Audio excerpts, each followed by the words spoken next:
We that, but we just can't take any action. Or really thought discuss. It's just informational, we don't even have a meeting, it's just a bunch of people sharing updates, but we don't discuss. Yeah. Take my seat, kind of. So we've got that, we've got Mass Chat, and they're all there. Oh, man. Hi, everybody. My item, I guess, was, we already took care of it. Hey, John. We can't hear you. See you, Robbie. All right, thank you. See you, Robbie. Man. So yeah, I've got things that I've had to do, Buffy's here. and then said either through secret. Can you hear us?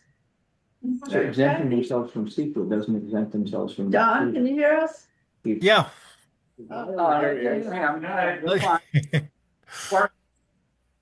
So, can you guys hear me? Yeah. Yep.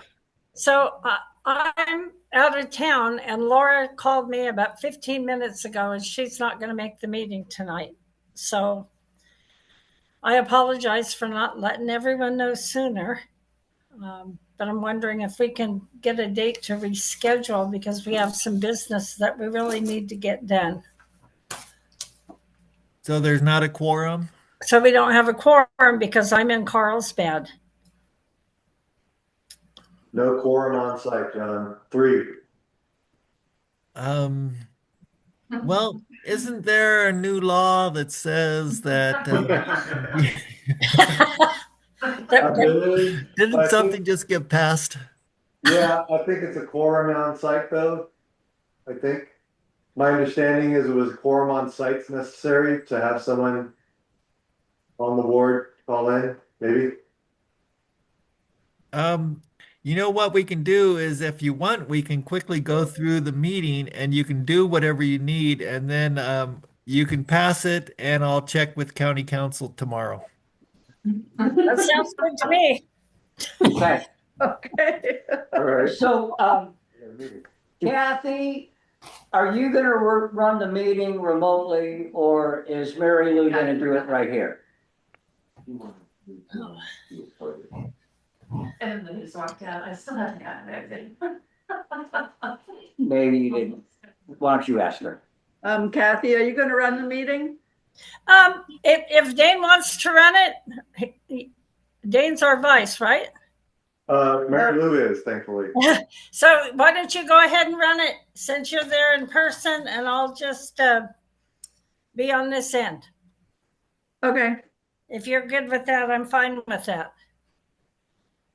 Okay, so we're calling this meeting to order at the Round Valley MAC. We're welcoming our new appointee, Mr. Randall Van. Thank you. All right. And the roll call is Randall Van. Present. And Dane. Present. Mary Lou's here. Kathy is remote. Approval of the November 5th agenda. I have an amendment to it. Okay. Whoa. We don't need to do the Delta diversion letter because that was already approved in August. Oops. Robbie's letter. Robbie's letter, thank you. Whatever number that is. Oh, that's okay, Rose.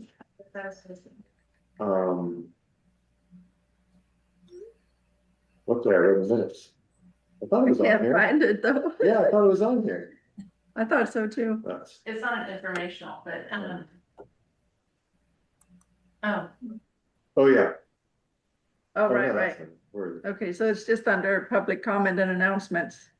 Non-agenda, it's a non-agenda item, Okay, that one, 4A. that one's already been done. That's all. so do you want to let him to go out? I don't know where to, or just go back to Robbie. Well, What Oh, I direction see. am I receiving as the, well, I don't know what I am anymore, but. that wasn't spelled out last time, huh? Well, we'll keep it on there then. Yeah. And we should keep it on All the right. agenda because I think what he's asking for is basically a letter of support on our letterhead of the Round Valley Area Municipal Council that we, support this position. Okay, He presented the letter and reviewed it and talked about it, but this group did not say, adopt it as our position. the minutes I read in August showed that we did. We did, well, we still need to make a letter, right? Is that, I strike my proposal, let's keep it on the agenda. Okay. We clearly need to discuss it. Okay, so will, someone motion to approve the November 5th agenda? Also moved. I'll second. So we usually just have someone move and then, any objections. Okay.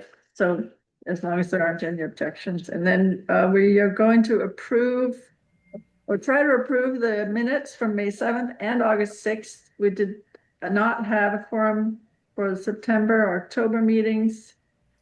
Agenda items have been carried over. So can I get a motion to approve those minutes? It's just you guys. I'd make a motion. No objections. Okay, so public comment and announcement on non-agenda items.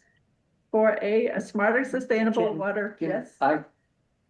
We have some people who zoomed into the meeting. Yeah, I don't know who they are. okay. Can we give just a little opportunity to go? Yeah.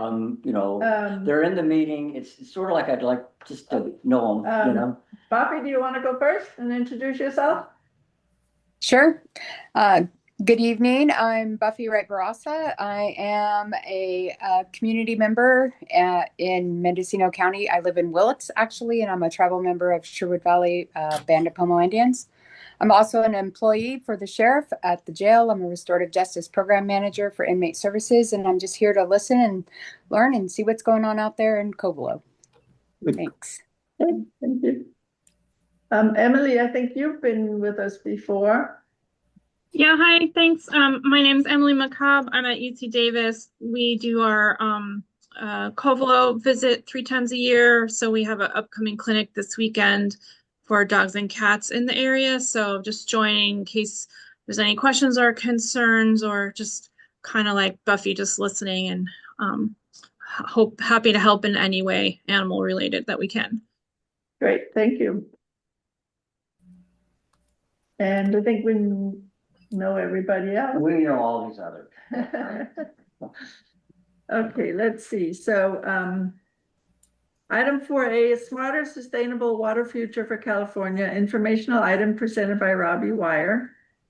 See attachment 4A. So the question was, did we approve that letter in August? So on the August 25th minutes, item 6A, the action on that item in bold says a letter was read by Robbie Wire. Mary Lou moved for the MAC to support the letter, no objections. But what Kate's bringing up is a good question. What form do we, yeah. I guess I'm still doing your correspondence for you. So do you want to let it down? Would you be so kind as to write that letter for us? I don't know, let it down like I usually do. That would be good. It would make Robbie's thing look real impressive, you know? I thought it was well written. Yeah. Yeah. It needed to be talked about again. Thank you. Put it on there. So wait, am I presiding and taking the minutes? Yeah. No, No? Oh, you didn't like it? no. That was a mess. Well, why don't you elect me a secretary? Or not matter. Mary Lou, I just got here. So I'm taking notes, so I'll do the Yeah. minutes. You have to record it. It's recording. Yes, yes. Yeah. I It's will, not a clean way, but. I will do the minutes. Anyway, so Kay will write a letter on our letterhead supporting Robbie's letter. Or just put a Robbie's letter on letterhead? Yeah. Yeah. That's all you gotta do. Somebody read one?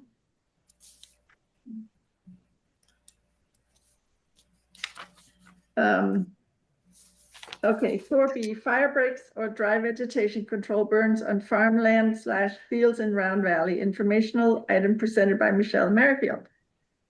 Hello. Hello. Thank you. So this is probably not pertaining till now because it's winter time, but this was brought earlier in this year, the summer. The temperature is getting 100 degrees, but just riding around the valley, noticing a lot of dry fields, and there's no fire breaks hardly on any of them, especially just even coming in the valley. The big ranch is right there.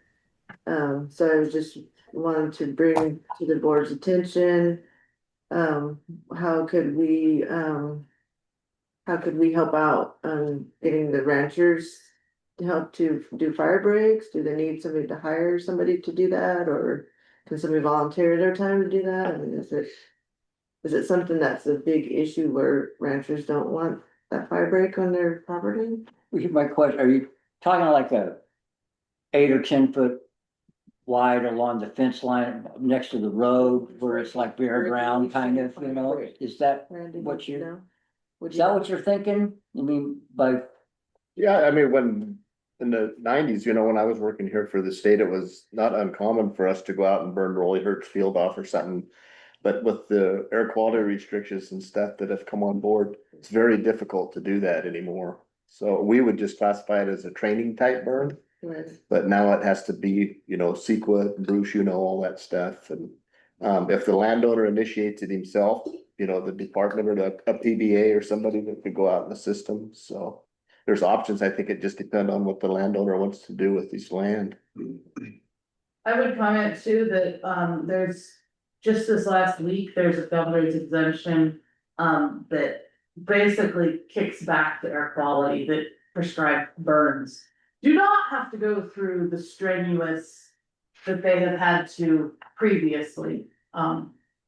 Because we see the need that we'd rather have it in prescribed fire than in wildfire. Yeah. So, but I don't know if there's a regulation foot or feet out from the fence in their property. Yeah, I don't know about that. You mean like some sort of a setback? Yeah, like Lou said, 8 or 10 feet, is there? but some people do that, Yeah, and it seems, because a lot of times the fires do start on the road. Mhm. For a chain or Right. whatever, Right. they start on the road.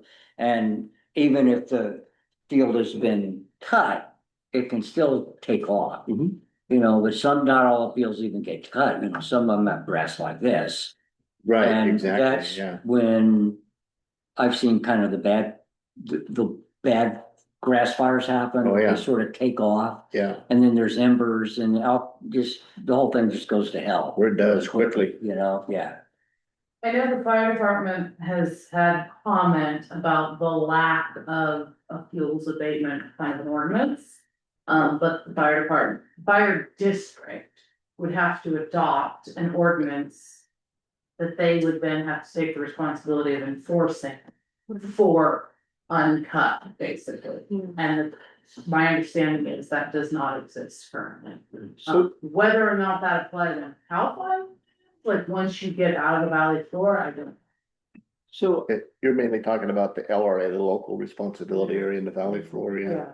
I know that too in the past that the ditches were burned before, they just wet line up to the landowner's fence and then the fire department would burn the ditches out and stuff. But I think there were some issues with not getting it mopped up very good and some telephone poles caught on fire. So there was some issues there, but you'd have to be pretty vigilant and making sure it was out. And that seems a lot more expensive to do than just plowing a line next to the field on the inside.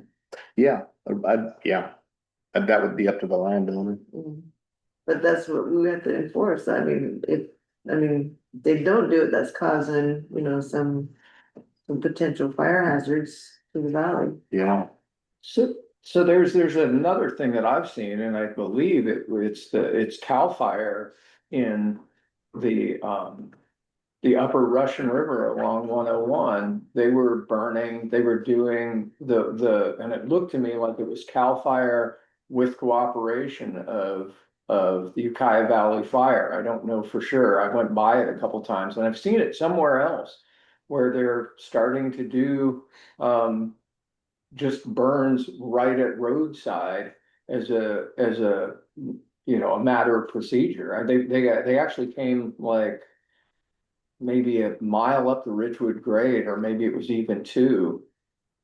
Yeah, they were burning like the median and then, I think 20 feet up on each side. Yep, And that's- with equipment, and I don't know who's responsible for that, but CAL FIRE did 430 some miles of 101 that they burned the median strip and the sides, basically, as prevention from chains, etc.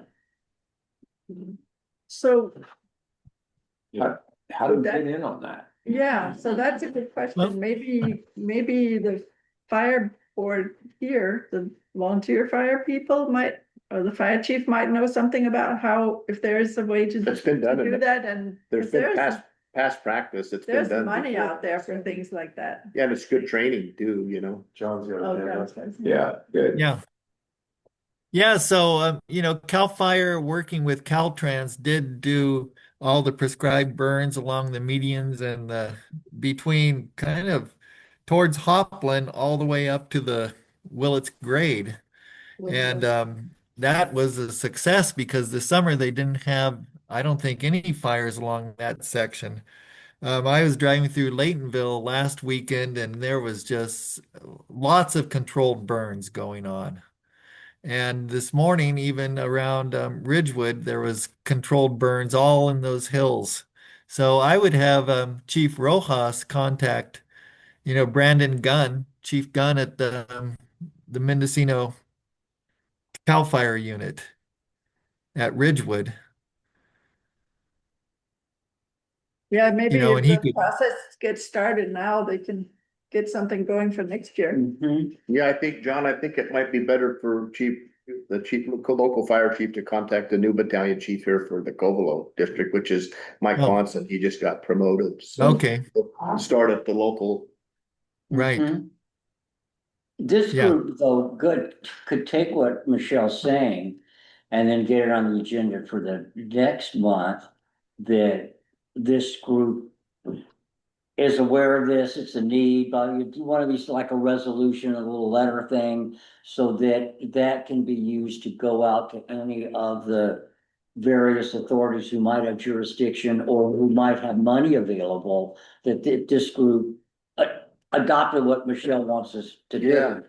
Then that would, even though this is not gonna be the group that does it. We can But support it. to lend that support by some kind of like, whatever this group is. Yeah. Then the fire chief could take that or whatever. It might help, you know, to get that on the agenda for the next one to pass a resolution. I think it would be a joint, you know, a county of Mendocino, because 162 is, you know, a state Mhm. corridor, so. Yeah, I was thinking, John, if we pass such a resolution, do you think the Board of Supervisors would adopt a request kind of resolution, not anything in support of it? Well, I would certainly talk with Chief Gunn, you know, from CAL FIRE. Right. I think he's totally on board. That's his deal, is prescribed burns. You know, he rose up through the ranks with that, and so um, that might be the process. Maybe Sheriff Kendall has a better way. If CAL FIRE took the lead, you might actually see something happen next year. The grant funding cycle went in August, that would have been awarded in January for the next 3 years for that kind of funding. So anybody that's not CAL FIRE that doesn't already have their funding is at least another 1.5 years out from being able to get that funding. Good, so I think Randy's idea fits here, is Yeah. the right path, good, okay, I'm sure CAL FIRE can get their own funding to do that. But yeah, funding for others. and they need training burns, I mean, you know, good. Okay. Well, and I think also a letter supporting your proposal, Michelle, that way, if you or others find supporters of this idea, that letter can go around, that the MAC is supporting it. Yeah. So what we've done in the past is we've asked the person who wants to move this forward to write the letter, and then we would put it on we approve it and put it on our letterhead. Yeah. Well, the other suggestion too was if we needed help with equipment, you know, maybe even inquire about the tribe equipment. Oh. Do some, Yeah, include in that cooperation with the tribes, and I think that's do some appropriate. work on that part as well. So. Yeah. Okay. So I'll put it on next month's, agenda to, that you will be here as an action item where we can, approve a letter. Okay. Yeah, it might be something we include the California Conservation Corps on too. They've got the new facility and stuff in Willetts, so they're eager to get out and get boots on the ground too. Okay. Anything else, Michelle? No, that was all on that subject. Okay, great. Thank you. So 4C, Round Valley Indian Health Center and Round Valley Indian Tribes. 4-day emergency preparedness training with RVAMAC Institute at the Covelo Recreation Center, October 14th to 17, presented by Kathy Britton. 21 people attended the training. There will be follow-up stakeholders meetings to coordinate a comprehensive emergency preparedness plan for the community. So yeah, Kathy? so it's just kind of an update. So that many people showed up and did the training. Pat shared with me the emergency preparedness group's plan. And so that's the next step would be to like meet with them, meet with the MAC, meet with the fire department, and whoever else would be called, probably Matt or someone from the OES. But it was a really good training. It was very intense and went way beyond what we've thought about in terms of emergency by adding like terrorist threats or that kind of stuff. So it's just an update to keep everyone in the loop, and probably December or January we'll schedule a stakeholders meeting. Maybe meet with the emergency preparedness group between now and then. So just to keep everyone up to date. I would comment that the Emergency Preparedness Committee of the MAC, that is this emergency preparedness group, meets every month on the second Wednesday here at 5 o'clock. We do not meet in November and December.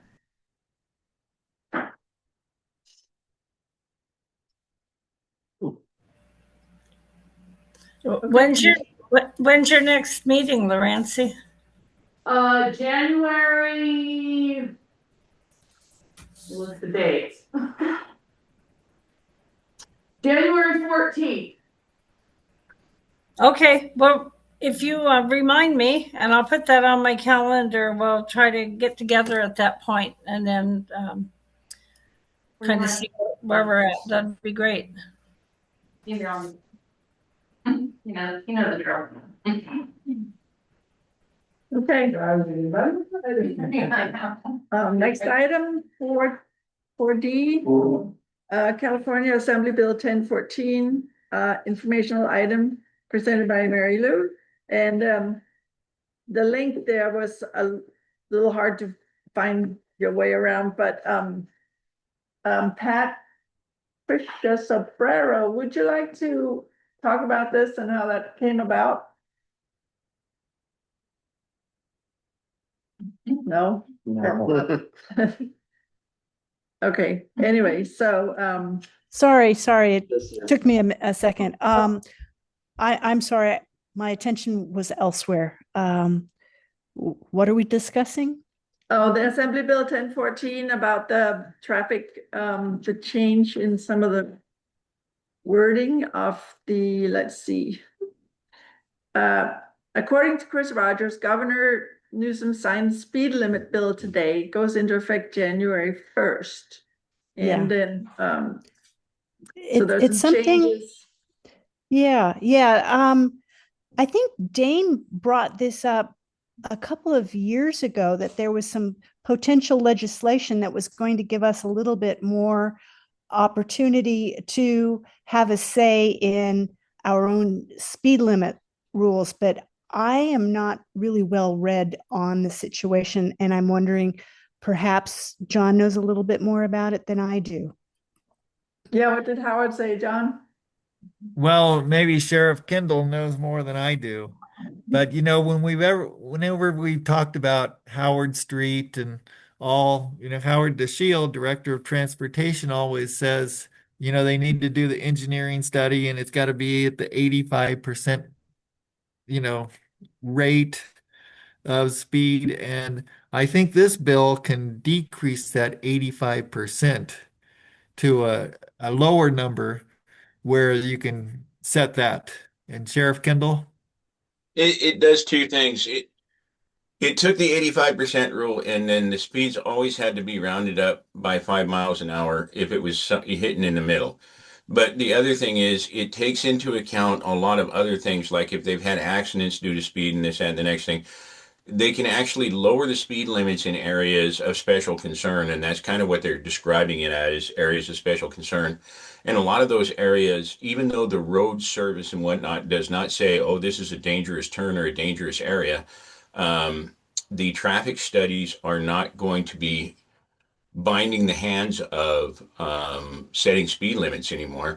And then the other thing was a lot of the traffic studies that were done, the way that the old law was, told them that you had to raise the speed limit because of the 85th percentile and how many people are traveling on it. And so the text on this, it's kind of hard to read because there's a lot of engineering jargon in it. But basically, in a nutshell, is it allows communities who have problems in certain areas to lower speed limits. And spots like Kathy, where your mom lives over there, where there's not good visibility, and it's just the way the houses were built back in the 1940s and 50s. They're real close to the road and whatnot. We're looking at areas like that where the speeds can be reduced, things like that.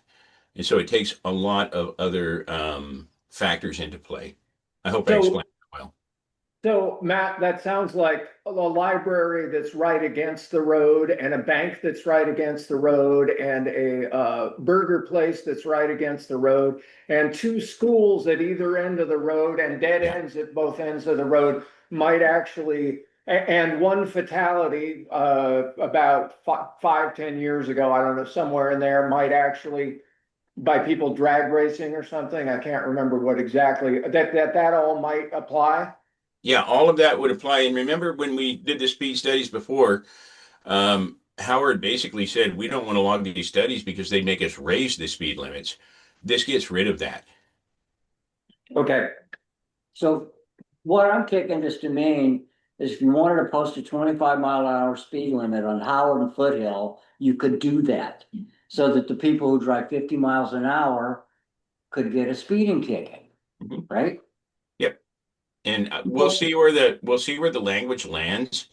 But you have to remember, every time one of these assembly bills or Senate bills comes forward, they take 4 or 5 or 6 different bites at the language before they get it cleaned up. Yeah, yeah. But that's the intent, right? Is so, if you wanted to put a 25-mile-an-hour speed limit on Howard, you could do that now because we've been told you can't do that previously because the law wouldn't allow you because everybody's going 40. Exactly. Well, some people are going 90. Yeah. Well, yeah, but I think what they're saying is the average speed, if you did the traffic study, would be about 40 miles an hour. Yes. Yeah. Which is too fast for us, really. Okay. So what should our next step be, Matt? We need to monitor it and stay in touch with Assemblyman Rogers. Watch for any changes in the language. I don't think that it's gone completely through yet. John, do you know if the legislation was passed all the way? No, I don't know. I think it's midstream right now, but let's pay attention to it. And then the other thing is I'll meet with Howard and see how this affects the service streets in Round Valley. And it'll also affect the service streets in Laytonville out there by Harwood Hall off Ramsey by the school, all those areas. And so we've got, a couple of towns like Round Valley, Potter Valley, Laytonville. I'll talk to Howard about how that'll affect things. And, one of the big things is down by Harwood Hall, there's no school down there, but there's always kids down there because they're doing roller skating. They're doing all these different things. And I think that they have to actually factor that in when they have youth activities and things as well. And they are gonna be working on some mitigation around the intersection right out here of Main and Howard and down by the school with some bulb outs, but the bulb outs aren't really gonna help that stretch in between. That's basically a raceway Yeah. here, and a 25-mile-an-hour speed limit sign is not gonna fix that either. The only thing that will fix it is some more of those beautiful speed humps that And some everybody traffic loves. tickets. Some traffic tickets might help. Couple highway patrol stage. They were here yesterday, I think. That's what I heard, yeah. If several people in Dos Rios would shut their pie holes when they watch THP coming in.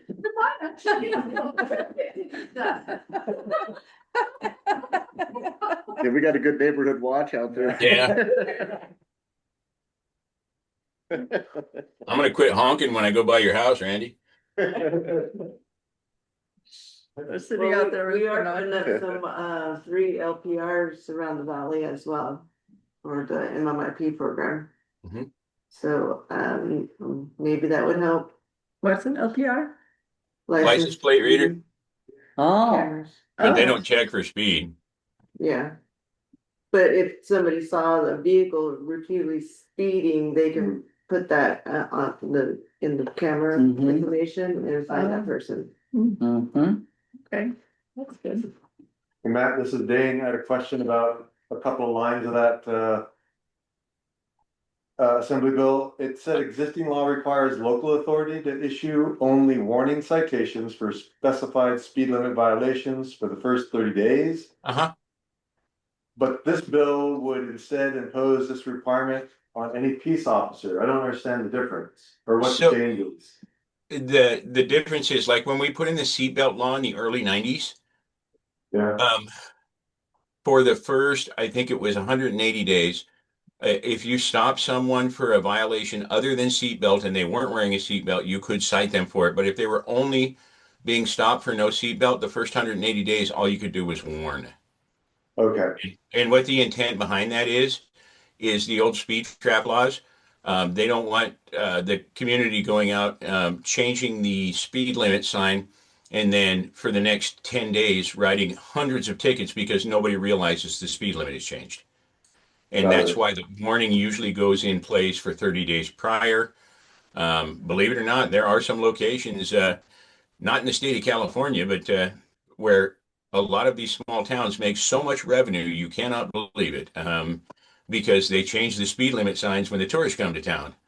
It happens. Oh, Out of state car, you put up another speed limit. thanks for that clarification. Okay, ready to move on to 4E. MCOG's, Mendocino Council of Governments, 2026 Regional Transportation Plan / Active Transportation Plan. Public review draft is hereby released for comment.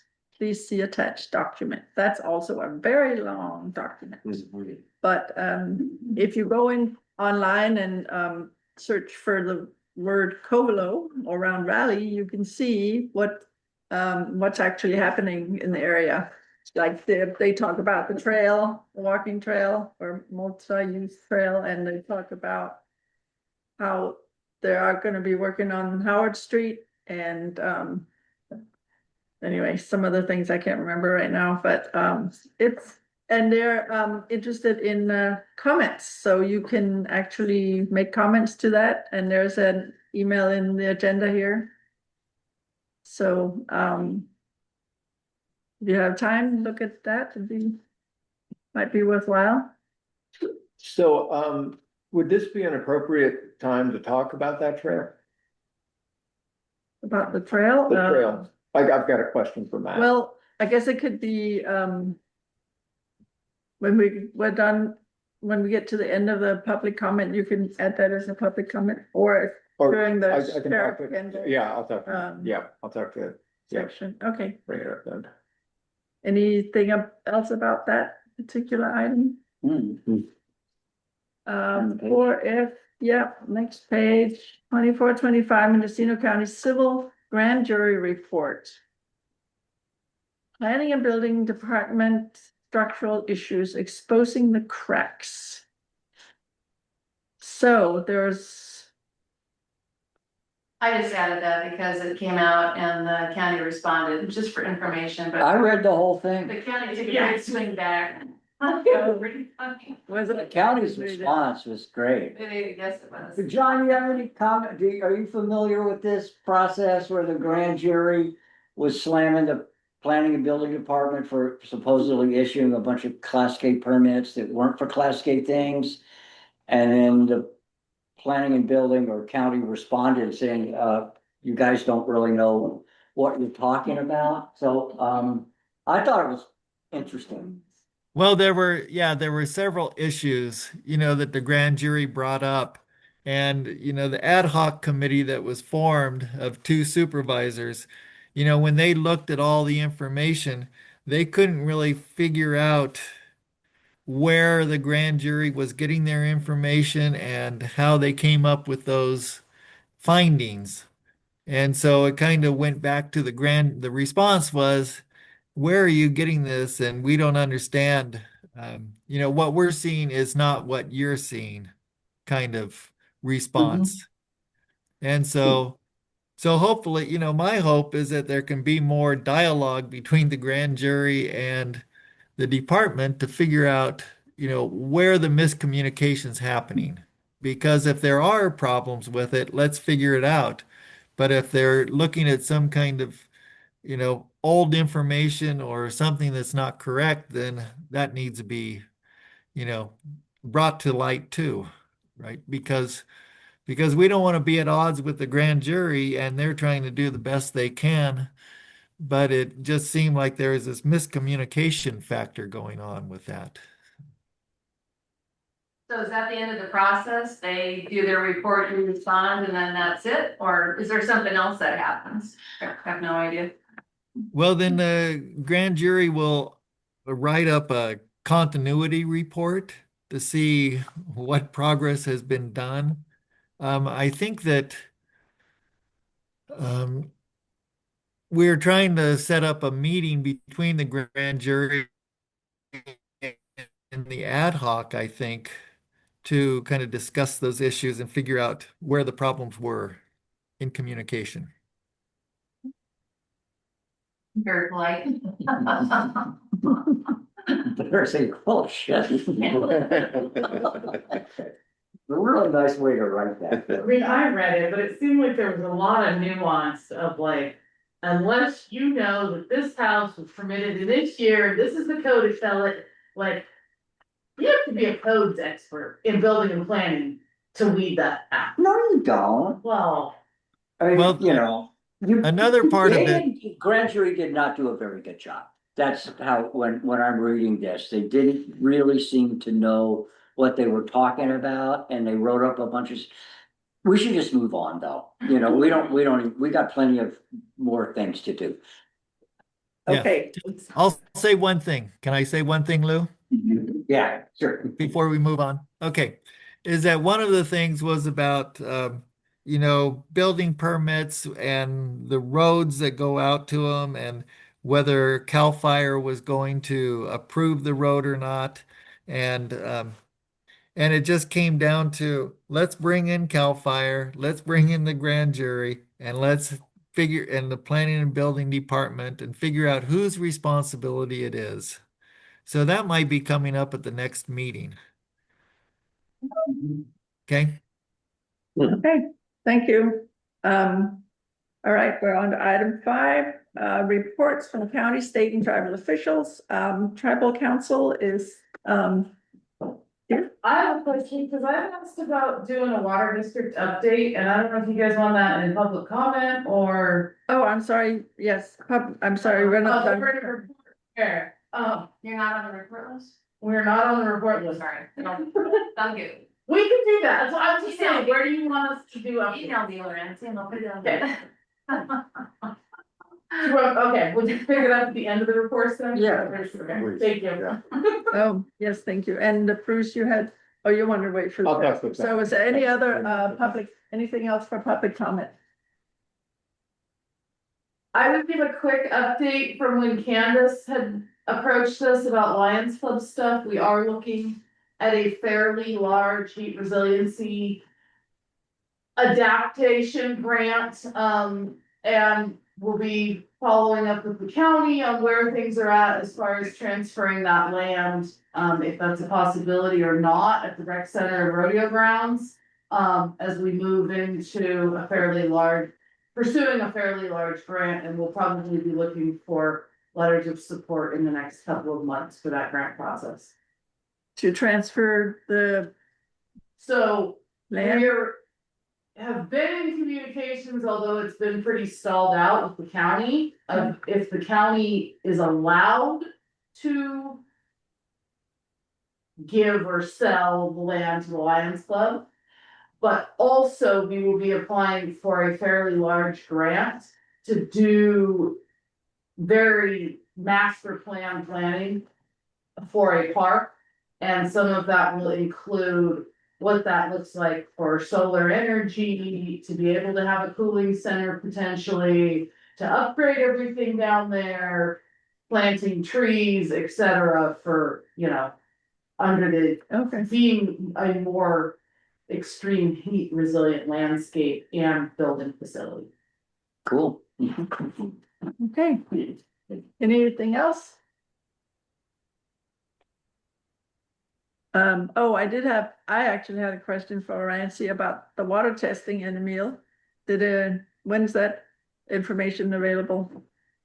I have it with me actually. You can check it out in the report. Oh, and you're gonna add that to your report? Okay. All right, then we'll move on to those reports. Said reports. Tribal Council, not represented this evening. Sheriff Kendall, what do you have to report? All right, let's see here. Let me close this window. So in Round Valley, basically from Dos Rios, and strangely enough, we had a call all the way over the county line, an agency assist for Glenn County. We had 303 calls for service and 16 arrests in the last 30 days, compared to Laytonville, who is at 103. So they aren't the big winners this month. Round Valley is. The calls for service ranged. We had some civil problems, a lot of 911 issues. Some of those 911 issues were actually weather and wind related. We were getting some really strange 911s when we had a lot of wind up there a few days back. Violation of court order, trespass, vandalisms, some self-initiated stuff, alarms, some civil services. We had a burglary and a theft, a couple of domestic violence incidents. So it's just it runs the gamut. A couple of three things. We've got our jail project is still moving forward. Our populations have gone up a little bit. Proposition 36, the Make Crime Illegal Again bill, after it passed in the state of California, we're getting a lot more folks booked into county jail. I'm glad that Buffy is here tonight because she's my restorative justice coordinator, and it has kind of put her at a dead run because of the work that she does getting people into a lot of the release planning and whatnot, getting people into services, rehabs, things like that. Buffy, can I ask you to jump in for just a second and kind of explain to them? You speak it better than me. Yep, sure, no problem. So as far as the work that we do inside the jail, in our restorative justice programming, we're offering programs, education, life skills. We have volunteers that are coming in and providing AA, NA, religious services, and the such. And one of our biggest demands is reentry and helping people get back into the systems. We work with everyone who you can think of: housing, employers, and all of the services that have to do with substance use disorder. And we also connect with tribes. The increase is wild. It's wild, is what I can say. We've got people that are looking to get in a treatment. We also have a jail discharge planner that's contracted through our NAF care, and we're overloaded. I can say that I've in the last, at least, I think it's 8 months, helped 52 people get into treatment. And that's not including all of the other folks that we're helping get jobs, get housing, and we're connecting them with all of the resources that are in the community. And so I'm just thinking about all the tribes. So most of the tribes are all working together. Round Valley, I work with quite often with their folks that are coming out. And if you know of anyone who, has resources, or you're looking for someone to come to work, we have folks that are working in our garden program. We also have folks that are working in our kitchen and getting a lot of skills and working a lot of hours. So we hold them to an accountability. They need to be in a place where they're, accepting their life of where it's at and being respectful and responsible and ready to, re-enter into the community. Thank you, Buffy. And so I know that a lot of people don't, strangely enough, a lot of people who call me on the phone think I'm running Shawshank State Prison. I think they've watched too much television. But there's so much of that work that's going on, and it's just Buffy and Karina, her partner back there. Buffy's the manager, and Karina's our inmate welfare services coordinator. But between the classes, the AODP stuff, getting people into treatment, I think we're heading in the right direction on this, because we aren't just putting people in jail and turning them loose 12 hours later to go back to the same things that they were doing. We're working on different paths for them. And I think it's going to serve us pretty well, because for the last few years, it has just kind of been off the hook with, the same person coming back 25 times. Or even worse, we've had so many overdoses of our people who have been in jail and then got out. Our overdoses are beginning to come downward a little bit, but a lot of that is absolutely due to the massive amounts of Narcan that we have out. And I mean, our accidental deaths in Mendocino County, even when logging was at its height, between car accidents, logging, dangerous work that we did for a long time, accidental deaths in Mendocino County, they ran 25 to 40 on a really bad year. Well, a couple of years ago, we had, I think we had 68 accidental deaths, and 42 of those were overdoses. And so those are things that's 2/3 that were due to overdose. So that's really a tragedy for us. Anyway, any questions for me on that? Yeah, so several of my students were some of those accidental deaths, so I was aware of their passing when it happened.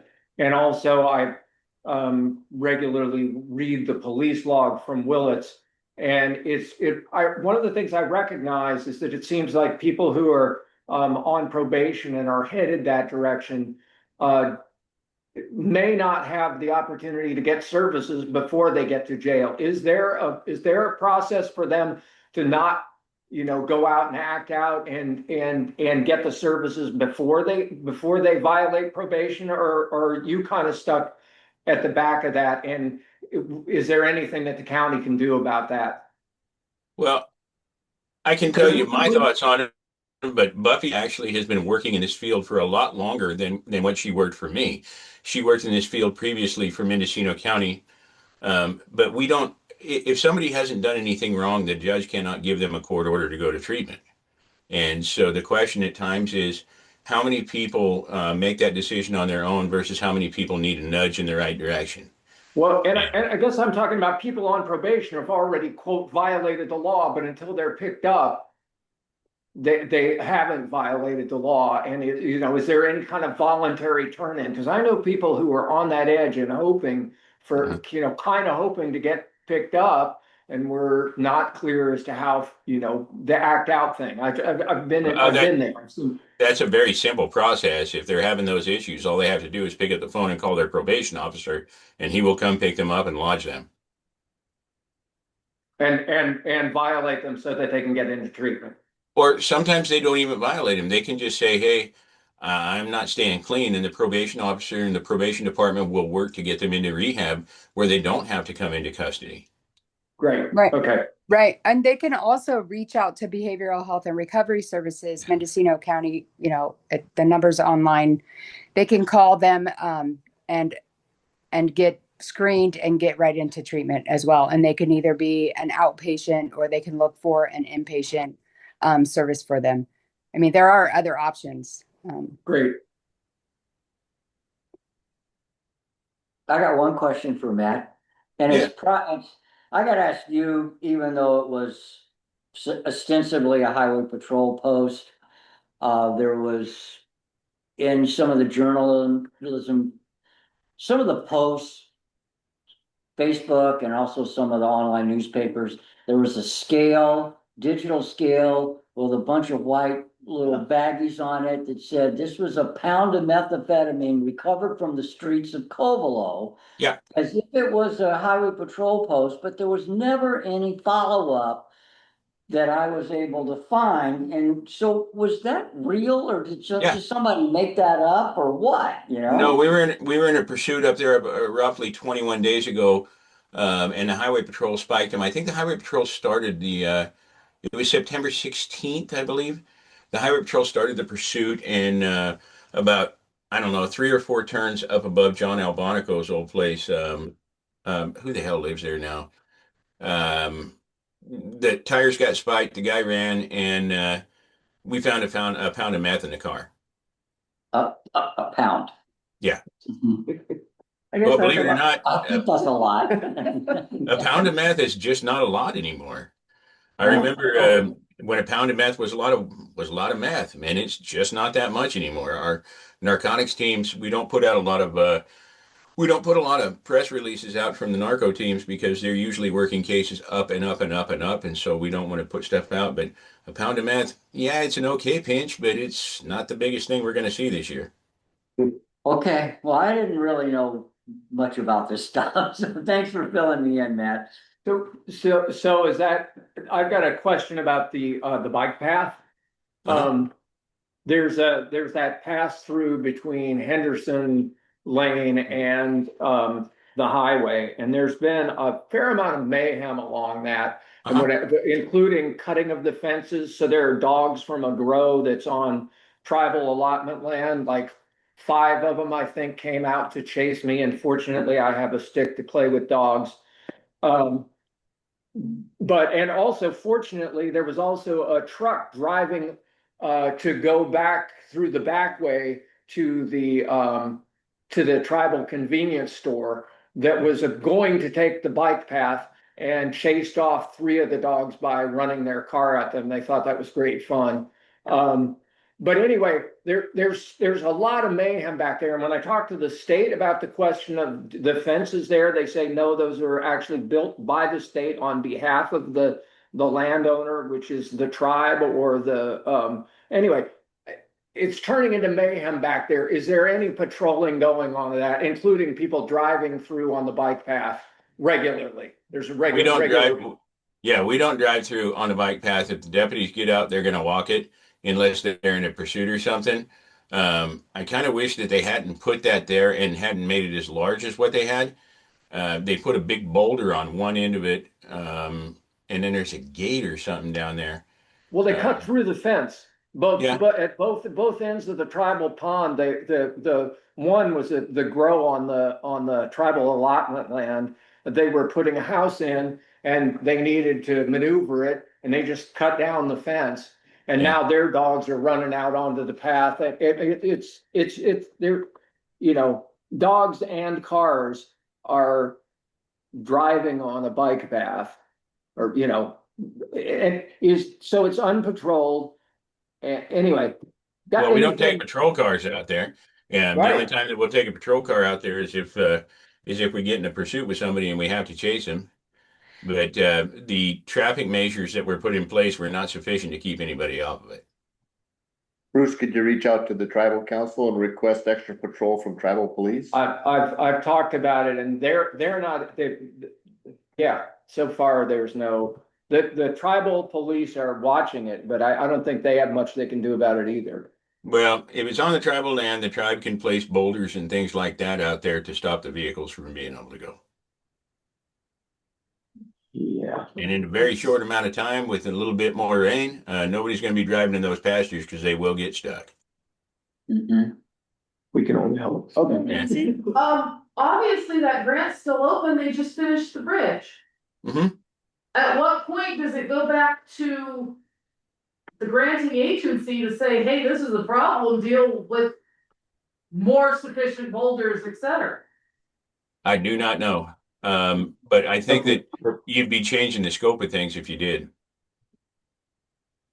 Well, when the Covelo Road collapsed after they got done doing the blue slide at about 12 Mile, either they found new funding or they did something about it rather than saying the grants closed, whatever they did. Okay, that, anyway, I'll follow on this. And John, would you also would you consider contacting Caltrans and pointing this out? Because evidently they're responsible for the transportation part of it. Yeah, and I'll bring it up to MCOG too. MCOG's been a critical player in the, multi-purpose trail. We just added another 200,000 to finish off the bridge. But yeah, we don't have any more funding for it, but we can see what Caltrans can do. Yeah, because that's gonna turn into an open sore. I think that what's going on back there is it looks like a developing problem that's getting worse. Okay. Matt, back to the rehabilitation in the jails, that included, does that include work release? I think I asked you that a while back. Is that something that's an option again, or? Yeah, we're doing work release still. Okay. Even up here? I couldn't hear you. Even in Covelo? Yeah, because a lot of our work release, they actually have to come report in 1 or 2 days a week to the jail on their days off. But for the most part, they have a work release officer, my guy Ernesto Munoz, and they normally have to just make sure that they show up to work and they can serve out their sentence from home for the most part. Okay, thanks. Anything else for Sheriff Kendall? We will move on to Supervisor Haschak. All right. Hi, everybody. Event Friends of the Library event dinner the other night. So it was fun to be up there. Let's see. At the board, we had a board meeting yesterday, and we've had this issue with the consolidation of the auditor controller and the treasurer tax collector, like 4 years ago that we did that. And I was the dissenting vote at that point. Now, yesterday we voted to break those positions back, split them back up. And so it was a unanimous vote. And so we're going to have an auditor controller and we're going to have a treasurer tax collector position. So that will be voted on in the springtime. So if anyone knows anyone who's qualified for any of those positions, go for it. Let's see. We had a resolution also about the two basin solution and the Potter Valley project. And so I have it and I'm going to put it into the chat. Let's see, right there. I just put it in the link in the chat so that you can go there. If you wanted to see it, you could go to the agenda for the board for yesterday's meeting, and it was the last red line. So really what it did was support, the ongoing efforts of the Inland Water and Power Commission and the whole coalition that's formed.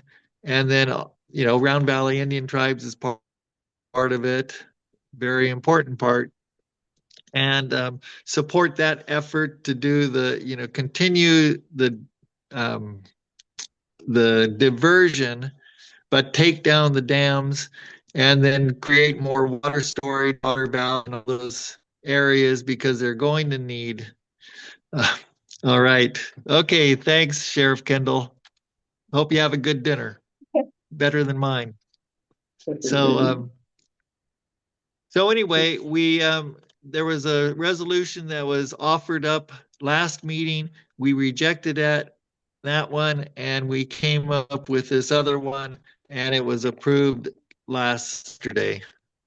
And so you might want to look at that.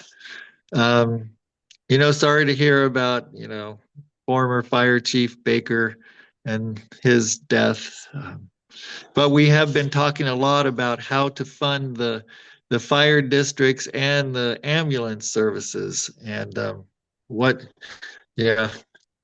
So we're looking at all the options. Yesterday at the board meeting, options, but they weren't really complete, and the information wasn't what the board needed to really make a decision.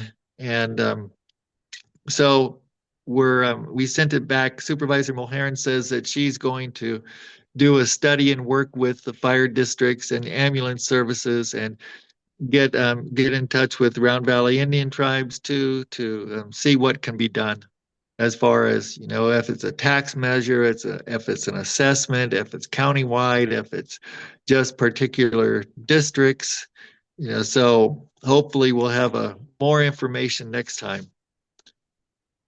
The fire hydrant, situation that you've been working on for a long time. I've had discussions with Senator McGuire. The funding is there. We just he's going to have some conversations with the Round Valley Indian tribes and make sure we're all on track before we really roll it out. So I'll just leave it at that.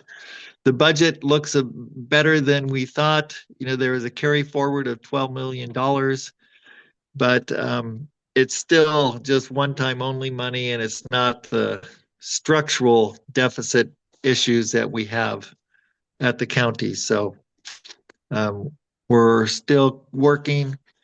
Let's see. The Great Redwood Trail has a meeting on November 20th in Ukiah. You can zoom into that. Let's see.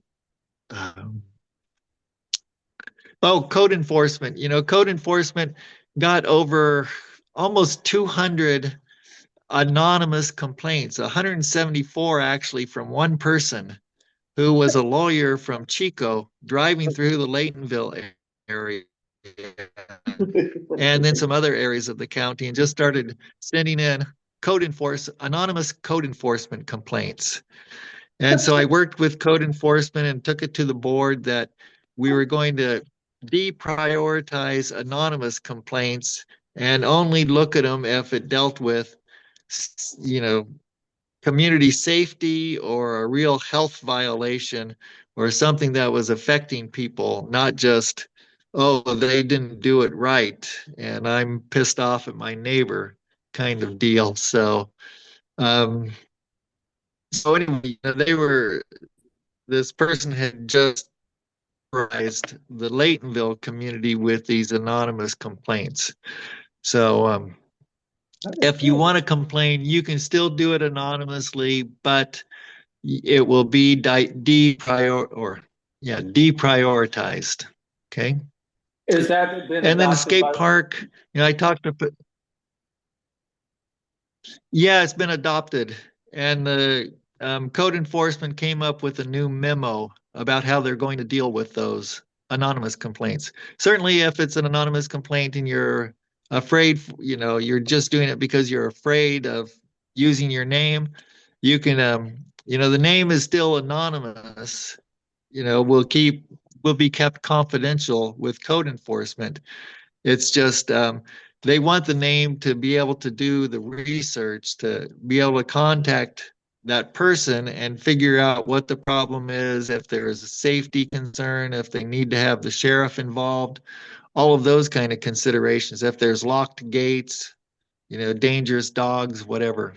So, and then I talked to Patricia on Sunday night about the skate park. It seems like the county has all these bureaucratic regulations, And maybe a more effective way is going through the tribe. I talked to Jim Russ a month or so ago, and he said that they had land that they would offer for a skate park. And so Patricia went and met with them last week and sounded hopeful that there might be something that we can do together. Lawrence has a comment about that. I have a question. Where does that leave the Lions Club with the rest of everything that happens at Cobolo Community Park facility? Yeah, I don't know. You know, we're just in talks like, is there a potential for the tribe to offer up land? So I don't know if it has anything to, I don't know, Laurence. So The I think that question you should. was, could the community park facility be given for the skate park to the Lions Club, but also for all of the rest of the things we do down there? I mean, skate park is obviously planning another skate night down there, which is awesome. And I don't think any of us, wherever the skate park can get their facility at, but there is a whole lot of other park planning at that facility that is not just skate park. And we would like to get feedback from the county on how to move forward with that transition, or if that transition is not possible. Well, I think that the one issue with the skate park was the liability and who would have the liability. The county, my understanding was the county wanted some government agency or the tribe to take on the liability, you know. But as far as a park goes, maybe you should contact Anna Mackin at the Economic Development. You've contacted her before, right, Laurence? Yeah, she was the last one that we communicated with about this transfer. Yeah, she's the one who's supposed to be, you know, the point person for it. I will reach out again. Thank you. Okay. Okay. Any other anything else? questions? Go ahead, John. No. Does anything else? All right. Hearing nothing, we will move on to the Mendocino County Department of Transportation.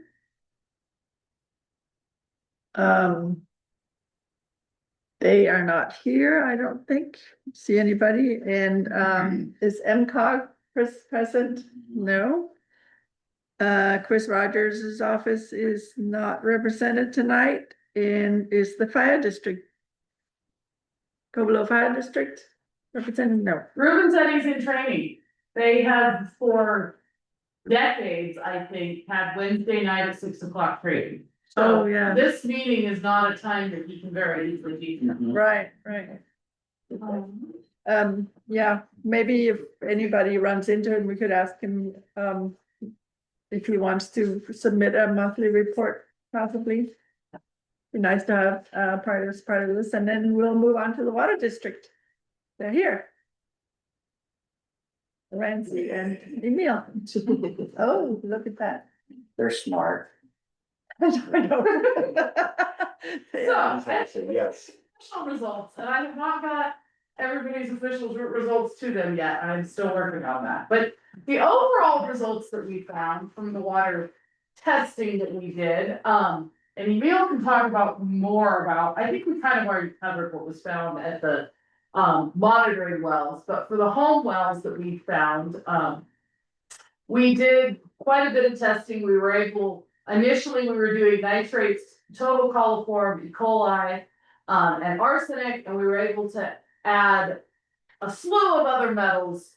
So this was the total list of what we tested for. I don't want to hear anymore.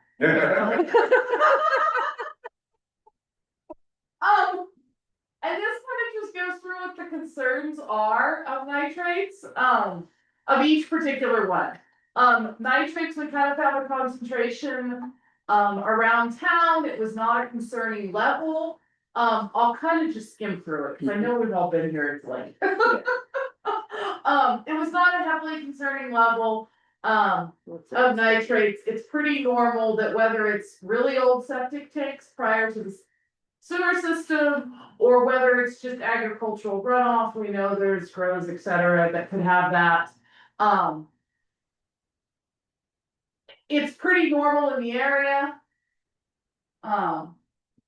They are a health concern. And so like I said, nothing that we had was over a 3, except for, I think we have one location that tested over 3. But nothing that hit in the 10 limit of the EPA standard. Are you still just talking about around town or valley wide? In any of the AD tests we did. All around the valley? All around the valley, we didn't have any high. How many wells did you test?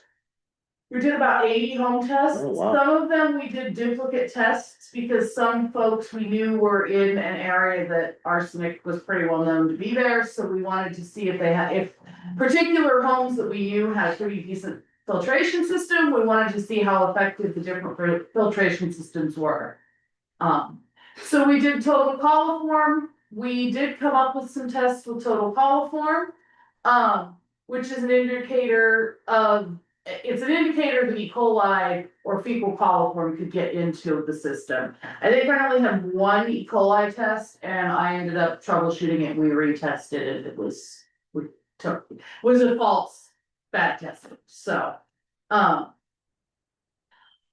the E. coli obviously is the major concern, but it's kind of just anything that could get into it. One of the wells that we looked at like had some small holes in the top of the well cap. So that means that a lizard or something could crawl down in there and die. That could get you total coliform. And there is information that's gone out to anybody that had it that I made sure they gave the information of like, this is how to treat it. A lot of the ones that we did that did pop for total coliform were ones that had storage tanks, which is not unexpected, but it also makes it a relatively easy to treat. And you just make sure if there's anywhere anything can get into the system. We went through E. coli. I think we all kind of have a general idea what that is. So I think most of us know that arsenic is a concern here in the valley. It exists naturally in the soils, and we have some areas that are very high in arsenic. We had some that were like 30 times the acceptable level of arsenic. And some of those had filtration systems that were working, but still not working well enough. So are you gonna tell us generally where these places were, or just talking? We had like quite a few northeast side of the valley? We had quite a few. They tend to be more along the east side of the valley. It does not generally go into the foothills. It's been pretty well known that it kind of runs along Short Creek is the closest. Okay. It's thought to be probably mostly naturally occurring, but Okay. yes, sort of from the mill, or from Little Slough to the west of the mill, Mhm. all the way to along Foothill, and including Foothill all the way to Fairbanks, basically. But we had some that were in kind of this corner of the valley too, that are then, you know, it's naturally occurring in the ground. It's just, you hit a certain ground layer and it gets pulled out, naturally out of, the soil. And So, there was a surprise hit in town too, near to town, which was, yeah, there was a couple that were near town. They were not of. And it did very much like there was several that were under the 10 limit, but over some of the other limits for arsenic recommend more like 3 or 4. And then we hit a few of those that were closer to town. Interesting. It's got some pretty major acute health exposure concerns. And there have historically in the valley been known some folks that had major sickness that they were able to tie to arsenic in their well water. So one of the things that we talked, and I've talked with a few folks about being careful with watering food crops. Some crops, and especially leafy greens is my understanding, actually concentrate arsenic out of the water, so that'll increase your amounts. Mostly skin content is not a concern, it's consumption that's the concern. And there is oxidation is an ion exchange are some of the filtration. We're doing a little more studying on knowing that this is an issue here, this was one of the goals of the water district, was to see where and to show in the results how many are show in arsenic and or other contaminants, and then what does it take, what are the costs or an effective system to treat that, and how many people here could actually afford those systems. We haven't got to the point of like what the effective system is to then figure out the what the treatment cost would be. Barium showed up in low levels in quite a few areas here. And it's a naturally occurring, none of it showed up in anything of a concerned level. I mean, it was like hundreds. What would be level? Okay, chromium. I think we only came up with one pot for chromium, and it was a very low level also. Chromium is usually an indicator then of looking at where your chromium 6 is, or your hexachromes are. But we are in an area that says, you know, be concerned about it.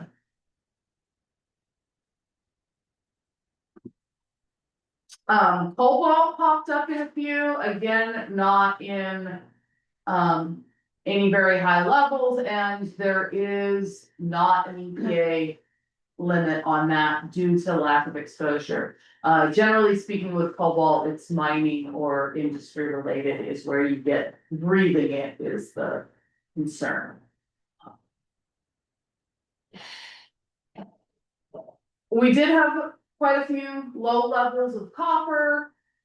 Generally, we did not, I don't think we had any that were over the EPA standard. Generally speaking, it comes from old copper piping that leaches.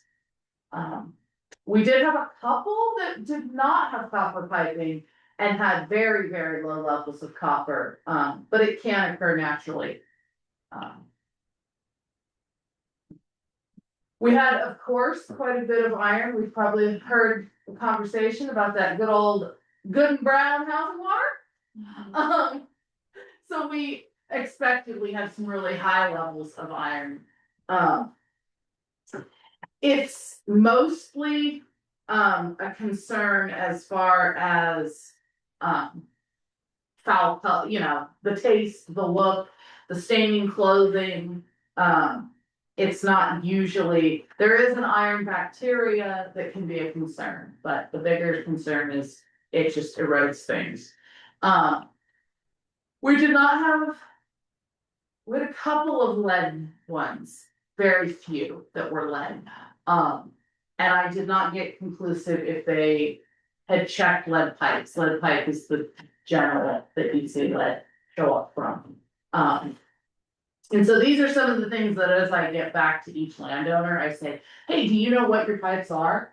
If they had lead show up. And then that they might, you know, how could they get help to replace those old lead pipes to solve that issue? So we did have some pretty high levels of magnesium. Again, magnesium is, none of it was in any level that would be over a recommended daily dosage for folks. I mean, I had one person that asked me about it and I was like, and we sat there and calculated on it, what was in their home, and then they'd have to drink like 500 gallons of water a day or something to get daily dosage of magnesium from their water. And so, generally it's considered, healthy, and again, it goes into like just kind of having hard water like iron. But it can be treated by boiling. We also ran quite a bit of manganese, which again is naturally occurring. It can lead to learning and behavioral problems in infants. And long-term can have memory issues and motor skills in infants and adults. We did have quite a few high levels. It does not seem to have. Again, it's one of those that they don't have like this is unsafe at this level. Even though they know that there's issues with higher levels. There's some extremely high, but. And there was really high levels of manganese, yeah. Manganese, sorry. Hill Road, like the wheat over there. Landowners know they have filtering it and they have to change or clean the filter every month because it's totally black.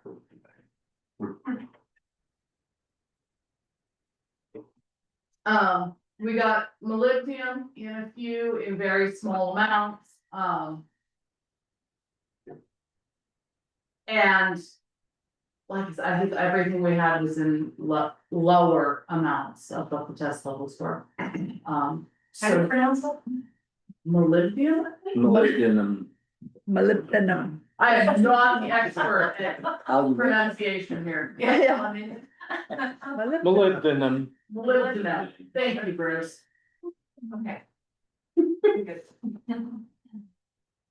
I got that wrong in my inorganic chemistry lab. I failed to do the test properly.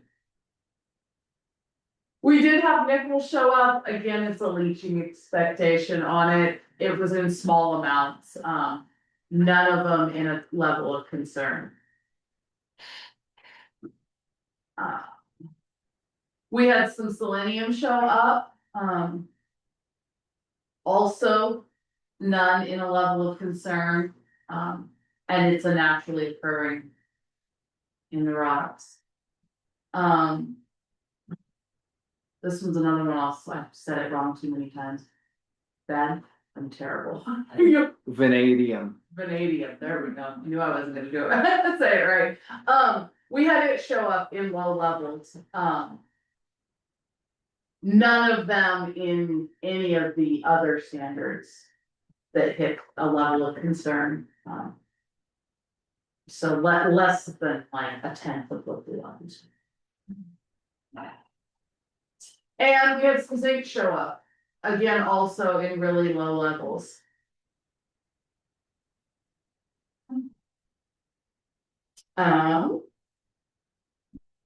I am still working on getting some really good maps of like you're saying where certain things hit and all of that. It's kind of funny, we finished this grant, but it's like, there's so much information, but it's now taking a back burner of like, when do I get downtime to do that side of it? Didn't we, sorry to interrupt, didn't we read a study? The water district that arsenic was being drawn out of naturally occurring rock with the exposure of nitrates.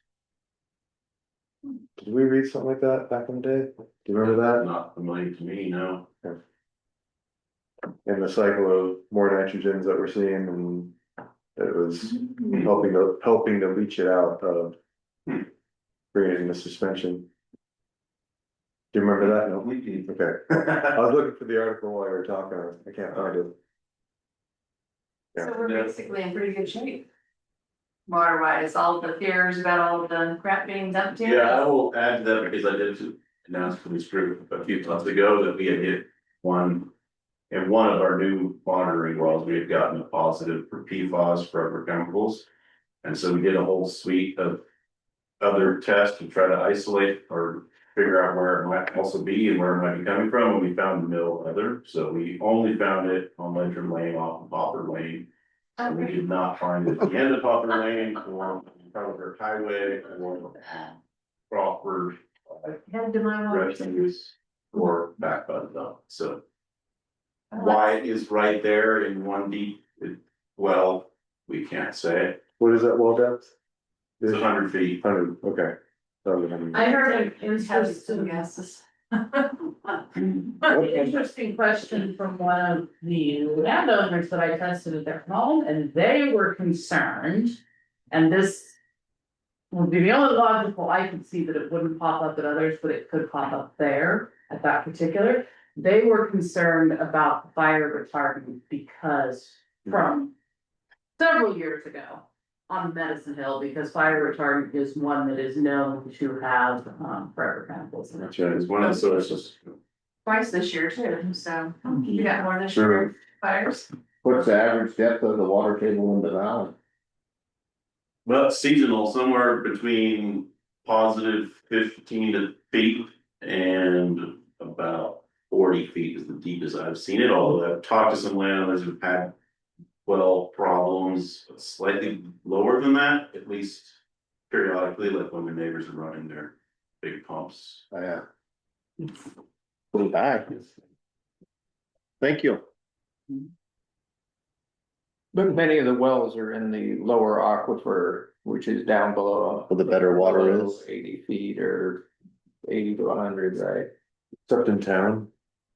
Right. Yeah. In the interest of time, do we wanna save updates on Town Creek project for like next month or something? Sure. Sounds like a good. Yeah, Actually, would you give a one sentence? construction is done, it looks beautiful. We did Oh. we did a trash cleanup. And there's water in the creek, Is it? under the flowing? bridge at the, Oh, really? on Mill Creek. Town's not. There's Yeah. water, I mean, cause I drove by that twice today, and there's water in the Okay. creek. It was I just, did it was not just, look today. it was just going under East Lane, when I Yesterday, went by this yes. afternoon. Okay. No fish yet, but. Oh. There's a lot in Dos Rios today, Mile. I'll bet, Yeah. yeah. Mm-hmm. Wow, Okay, so, we'll move Well, on now. to, I know, move on to new business. next one's me. The next one is Lou. Go ahead, Lou. Okay, well, of all the different, things that I'm pay attention around here, occasionally the one that really bugs me the most is trash. I can deal with almost every other speeding, meth in the all that, but trash is the one that really bothers me. And so I periodically have various discussions with people, and people come up to me and talk about it. But one of the tip-offs was talking with Brian Edwards, who's the Caltrans driver guy. And his Caltrans crew, you let me know that they're aware that there is more dumping off the side of the road lately. Like that's on the increase. People dumping entire loads of garbage, pulling off Highway 162, dumping it down the hill. So that's, there's always been some of that, but there's a lot more. And so one of the things that he and his crew did sometime this last summer, the whole 8-person crew with a 10-yard dump and a 5-yard dump cleaned up some of these places and took the garbage to Willits, and there was $300 worth of beer cans and what was thrown off the road. And so then he's asking me, how come we can't take the beer cans to the dump anymore and get money for them? Why do we have to take our washing machine and our water heater all the way to Willits? We can't leave it at the transfer station? Said, and he's saying, this is part of the problem. And I realized that's also part of the problem, because I just did with, Florencia will clean up in the creek. I tend to, last year or so anyway, since we had a fire back there, I go up Mill Creek to where you can go past where the dump is, and then you can get in the creek, drive back there.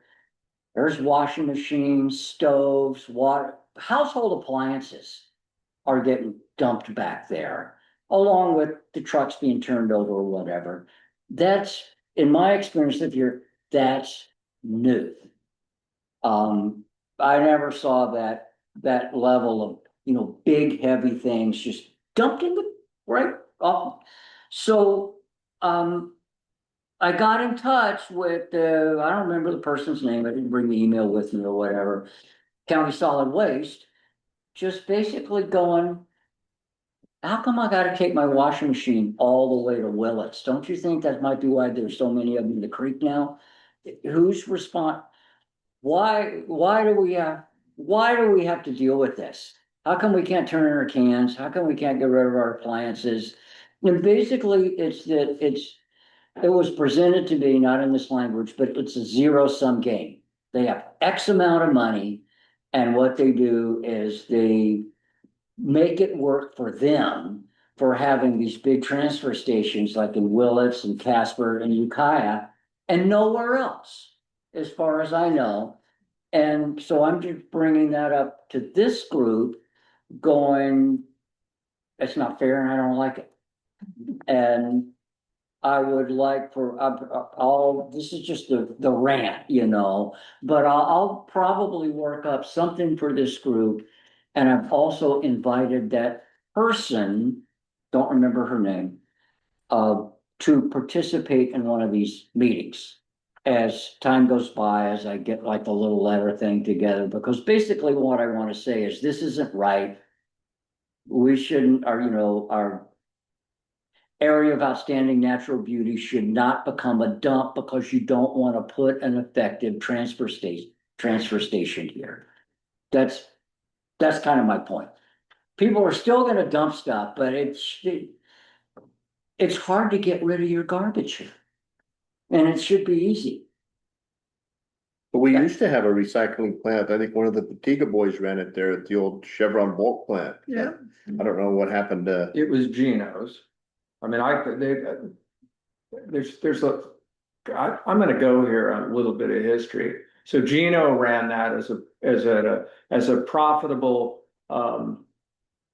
recycling business, although he may have also been distributing other things via his recycling business. And I'll leave that to people's imaginations. And but one of the things that came up in the study I did about a forest biomass plant is that part of what we have here is a tremendous air pollution problem from that. It's not tremendous, but it's large depending on the time of year and what's going on from garbage burning. It turns out the tribe can create a solid waste authority that serves the valley, and it can be made, garbage service can be, and in some places is made mandatory for landowners. But also there is on the books, there's a law that says you have to have recycling if you sell as many cans of that require return as are sold at our local market. Is actually true. It would be true for the tribal convenience store, except that the state of California has no control over them, and that actually came up to them. It is on the books that the owner of a business who sells that many cans can be fined for not having a recycle facility.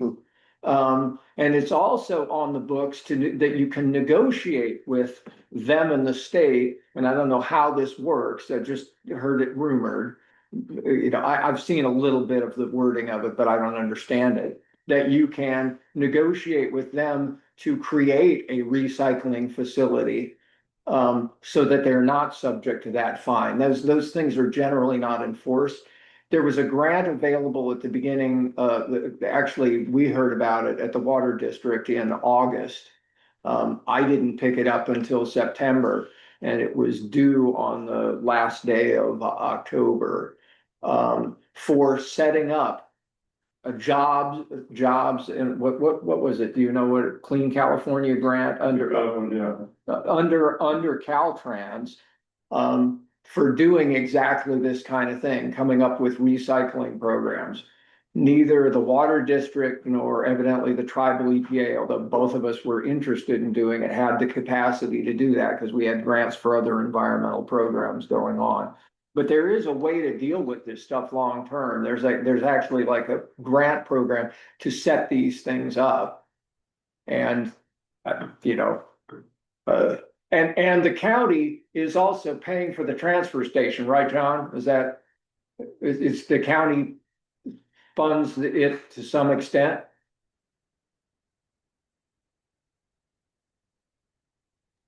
The county, oversees the transfer station. So I don't think we're contributing anything to it, but, it's licensed through the county.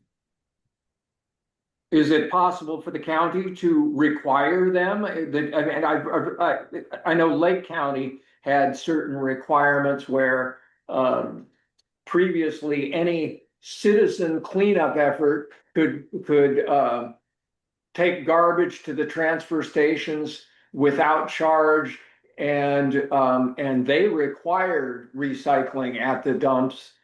And I know that because I did projects over there cleaning up grow sites, but when you license the transfer station, do you have the ability to make it serve places better so that you're not essentially, promoting garbage being distributed on the land? Yeah, you know what I can do is I can get Amber Fassett, who works in the Department of Transportation, and she oversees that program. Why don't we invite her to the next meeting to answer these questions? Great. That'll be good. So I did the Adopt a Road program, and the way that works is if you adopt whatever road, I think it's like a minimum of 1 mile, but because Charlieport is only 0.76, they let me get away with 0.76 mile. So you pick it up twice a year and you bag it and leave it on the road and call Bill Williams, and then he comes by and picks it up. Could we ask people to just dump their garbage on the county roads so it would be easy to leave I that? did that and somebody found out and I got in trouble with Bill for that. I mean, it's better than up by the dump. Yeah. I- If you're interested in picking up trash twice a year, I can. A little late on. I do it at my place anyway, so. Yeah, well, it's, I think it's county's trash, right?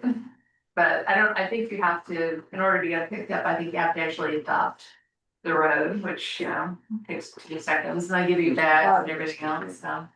Anyway, just thought. But hasn't Toronto adopted all the county roads in the valley so that they're all count now? So What was that? Joanne Joanne Williamson I would be has surprised. adopted a lot, but I also noticed that like the pile that she had already reported as illegal dumping out there is still sitting there. Yeah.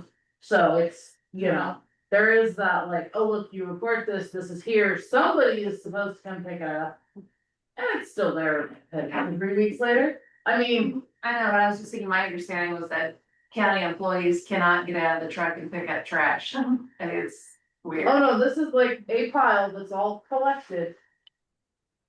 And I don't know if the county is supposed to come get it or It's not. like on the side of the road. Oh, like somebody picked it up and. That was, left it. no, somebody dumped it there. I don't know. It was a special program, it wasn't the normal. It wasn't county, it was. County adopt the highway program. Because it was like a washing machine, it was quite a It was a thing. big water tank full of trash. There we go. Well, I found it was like a 36-inch TV set on the side of the road in Carolyn Dirt one. But I guess the, Find anything. Can we move, we got a lot to do there. yeah, We the can main, talk about this. the problems are we have no recycling. We can't dump our appliances here and it's too expensive to go to the dump, Yeah, right? that would be basically our findings. I don't know what. I'll write that up, What am I gonna do about And then, it? with the next level and these sort of things, it's okay, and here's the way what we want to have happen, here's our Yeah, goals. so you're gonna. And be then that in gets touch adopted with in the the- county general plan or whatever, and 9 years later, when they haven't done a goddamn thing, then we can go to the state and go, see, we adopted these findings and these goals and the county didn't do anything, and now will you give us a little bit of money? Well, in defense of the county, I believe John sponsored, Supervisor Hatchard Uh-huh. sponsored a deal up there, and all these washers and hot water I know. heaters and We need everybody to do came this up again. there. I mean, this Yeah, needs to be we need another free, a regular thing, Yeah. we need another free dump day, right? Yeah. Or Sure. a dump week, right? Yeah, That- maybe 2 weeks this time. That was a total success for the state because they thought they were gonna do 2 days and it ended up whatever 5 days or something, but we need that every year. Yes. And fire amnesty and hazmat. Mhm. Hazmat. hazmat. Well, we can work on this, but Yeah. can we move on to the Okay. next thing? There's like pages more. What I'm finding is that there's a lack of education, I think, because there are a lot of new people in the valley. There has been a trend towards much more dumping, and it's definitely related to new people in the valley who are not used to going to the dump or don't know where it is or don't know when they can go. And so to me, this is clear that there's a public outreach need, education, signage, bilingual signage. Do you really think they don't know that they're supposed to take their I trash? just say don't know to the extent at which it's not acceptable not to take your garbage to the dump, yes. Bilingual. Yeah. All right.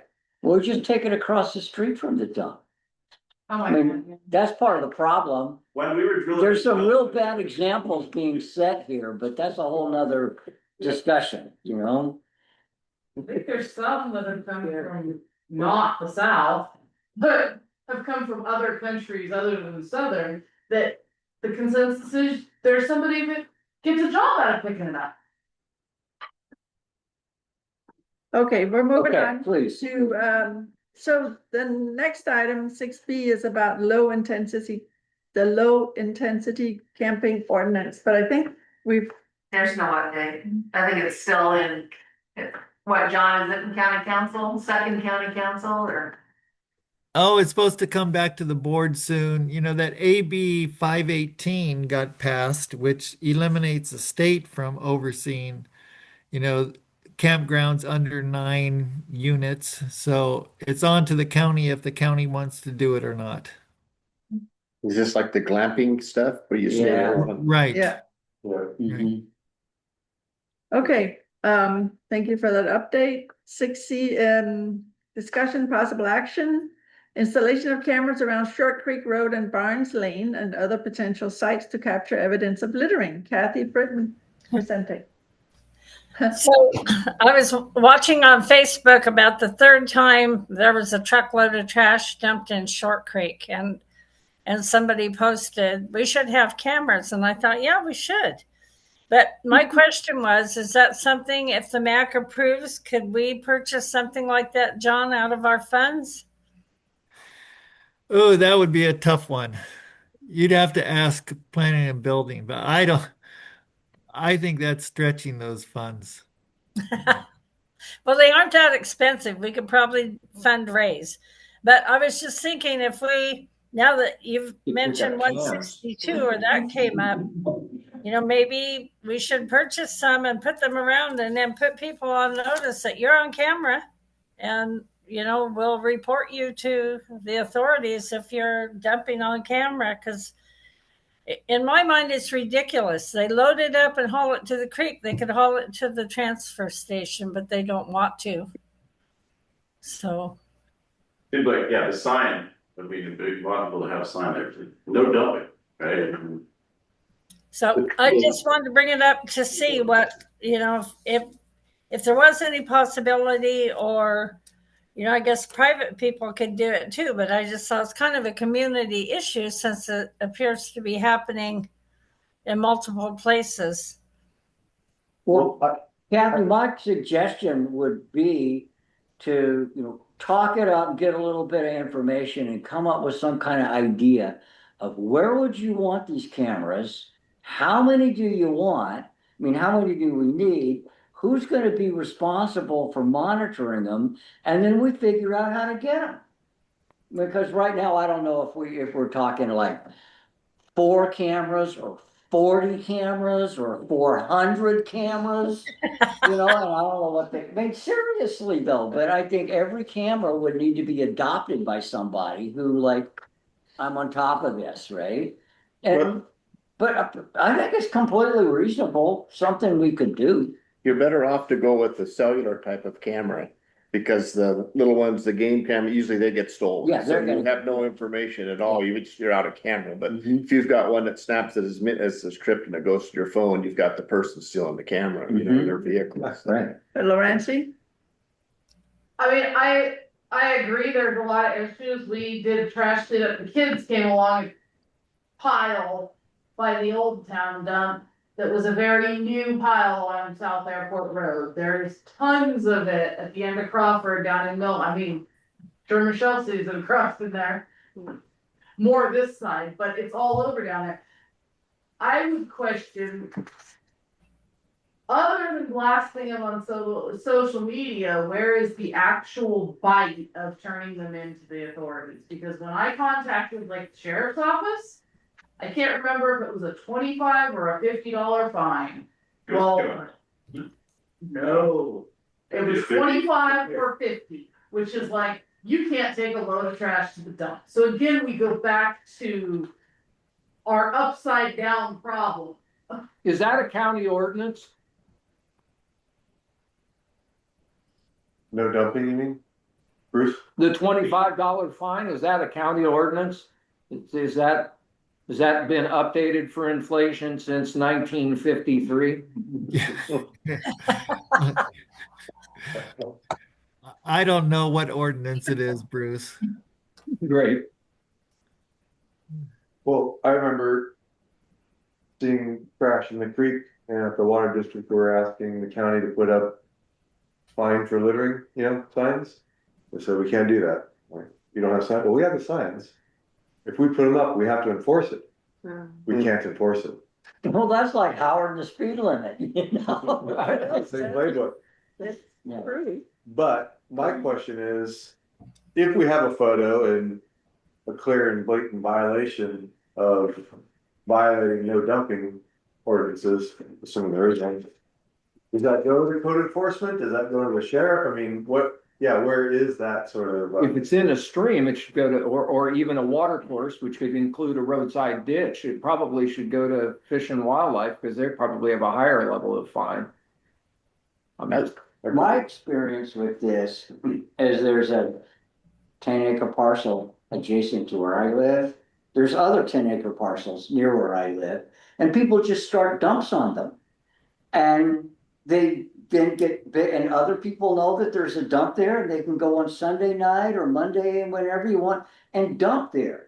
And so then I've complained to code enforcement. Okay. There's a dump here and cars and all this other stuff. And guess what? They don't have a mechanism to find them. Okay. All they can do is put a lien on the, write them a letter and just put a lien on the property. They do not have a mechanism to charge that landowner anything for starting a dump on their property. Wow. I've been to code enforcement and they go, yeah, Lou, we got a problem. There's hundreds of these properties in Mendocino County that are abandoned grow sites that have now become dumps. And they have no effective enforcement. Why am I paying for garbage service? So it's a we're like, this has become like one of these little octopus things. We're like stretching out all over the place, but it's sort of all the same problem, you know? Yeah, in the interest of time, where we can. Yes, it's continue. Go ahead, Ken. So if we can just think about it a little bit and maybe do some research, I don't know, it just might be ridiculous, but. No, it's a good idea. We can maybe revisit it next month, and thank you. And then you're also on for 60, Kathy. Yes, so I think I brought this up a couple of times in our meetings that we were working on a proposal to build a new facility over north of the existing Family Resource Center. So we did submit a grant application to the Department of Healthcare Services for their behavioral health continuum infrastructure project. So I'm asking for a letter of support from the MAC as a stakeholder that, you know, we are aware of it, know that it's happening. I don't know for sure if we'll get funded, but I don't know that we won't. So I have till the end of the month to get those letters in, and I'm asking some other folks too, but there should be a letter attached that was a draft. Yeah, I was And looking also- for the letter. I know. I don't see the letter, Kathy. It was sent with the agenda, wasn't It was, on the agenda, And if not, you can find it on the map. down below. The map. Yeah, it's there. So the letters there, you just have to approve it and support it. It's on the, it's a link on the agenda? Yeah. Do you see all there's like 6 or 7 attachments? Yeah. Yeah. I just have. DHCIP LOS RVA. Was that is that yeah, that was a Word program, right? Right. Okay, yeah, You find it? I did that one. There you go. Okay, thank you, yeah. So this letter is PDF. written in to express support for the health center's application for the new behavioral health facility.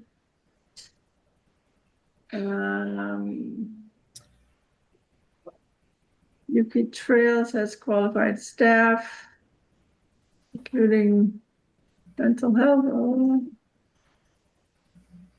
Expansion of the existing behavioral health program will allow staff to provide a broader range of behavioral health. So also support the local food pantry. Do you know where to find that stuff on the Beth website?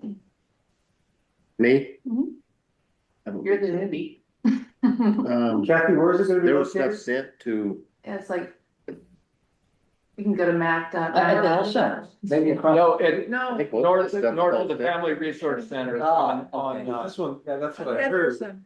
but I thought this said, That way, or health their center. website, I posted. No, it's the health center is Oh, do you? applying for the Have grant. to figure that Okay. out. Yeah. It's math.roundvalley.org. And there's like an agenda minutes. on Henderson? yeah, just Okay. north of the old Christian school. Okay. For those On that side. who've been here. Right around where that trail is coming. Right where that trail. Yeah, right by the trail. So that So- people Your feed fence back up there, nice. You can stop in after you get through the. So, I don't know if we'll get funded. The state has $811 million. There's no tribal set aside, but when we had our preliminary meeting, they thought we had a decent chance, so we did the application. So we just need letters from stakeholders. Do we want to Post the support right? select for Oh, November, perfect. and there's the agenda, and there's the attachment. Right, yeah, I think you sent me a good text. How Thank many you. acres would that take up, Kathy? Kathy, how many Yes. acres? What's that? How many acres would that take up? Or did you guys calculate? There's 7 acres on the whole site. So this will be on the north part, which is probably, I don't know, probably 4 of the 7 is on the north side. So does the MAC want to support this endeavor by approving this signing this letter? Anyone want to make that motion or? Is this where the old Christian school was, north of that area? Yeah, Yeah.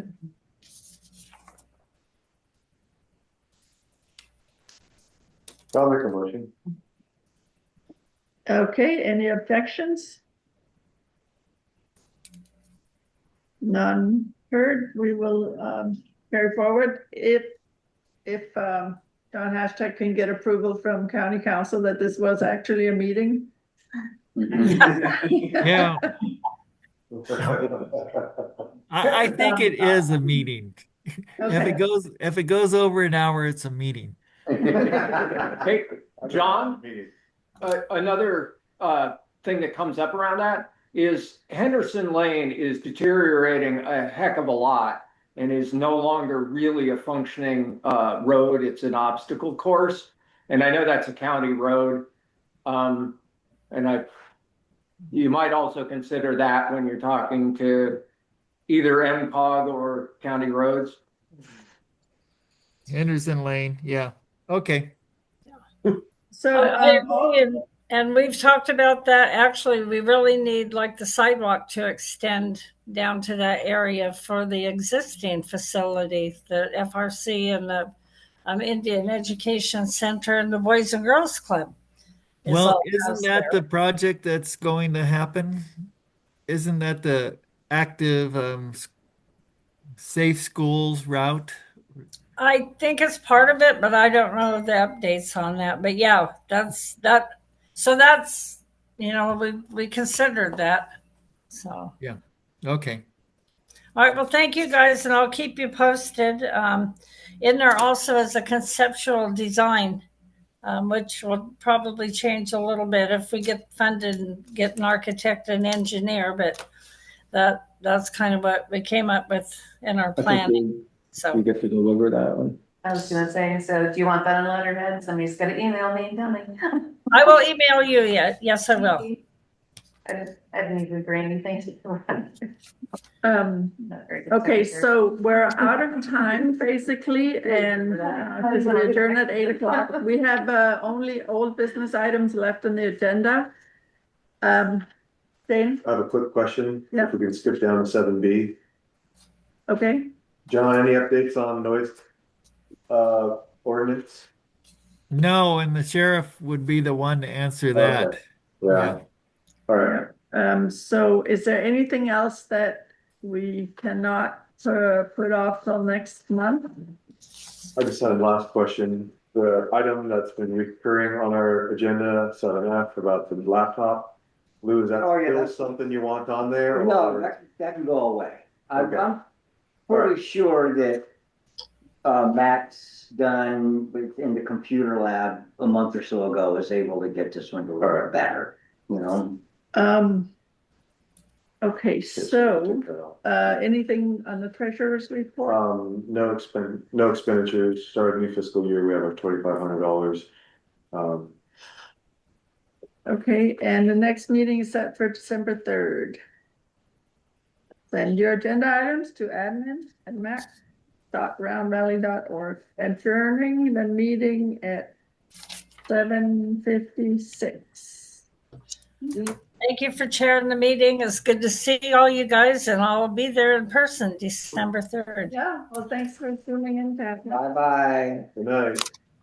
Thank you. Good night. Thank you.